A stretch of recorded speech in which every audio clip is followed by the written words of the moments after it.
Good morning. It's another week of Tidbits. I thought I would go over a couple of things that people have done recently, some of my sellers, to give you an idea about what are some things you can do to prep your house for a sale. So, excuse me, I'm getting over a cold. A couple of things would be to remove curtains.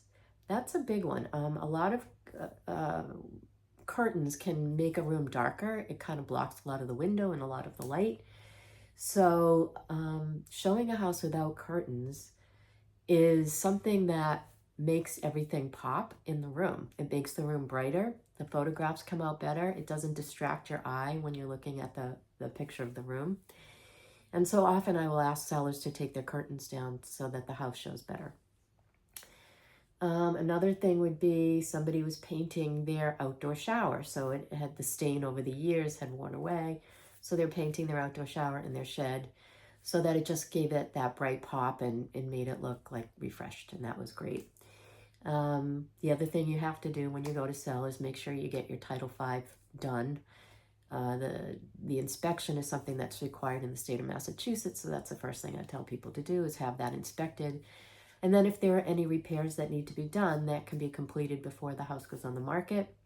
And unfortunately, if it needs to be replaced, it's also something that we can get a start on and at least know up front that we can disclose, and then we price the house accordingly. If you're going to have a brand new septic and that's going to be completed before you sell or after you sell, it's something that the buyers would want to know about.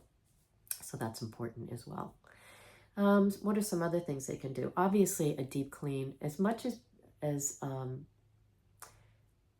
I'm just going to throw this out there. Hiring a professional cleaning company to come in and clean your house is something that is worth every penny in my book. I think over the course of however many years I've been doing this, I can pick a handful of people that houses were, in my opinion, perfectly clean. And so it's really important to buyers when they walk through. It really will impact your price. If you have it professionally cleaned, when people come through, they say, oh, it smells great. It's super clean. I don't see cobwebs. I don't see dust. I know this house has been well maintained. That means to me as a buyer, oh, they've maintained everything really well. So having it clean and smelling good are two things that are critically important. That to me is it. When you walk in that front door and it smells good, everything's put away. There's not a lot of clutter. There's a lot of light and everything is spotless. That's what's going to sell your house. The other thing is just curb appeal.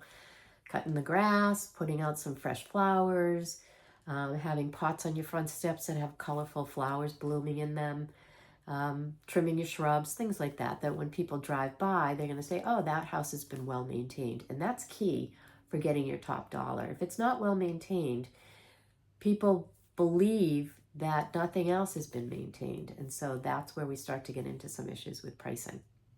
So those are my suggestions this week. And I hope everyone has a great week. Talk to you next time.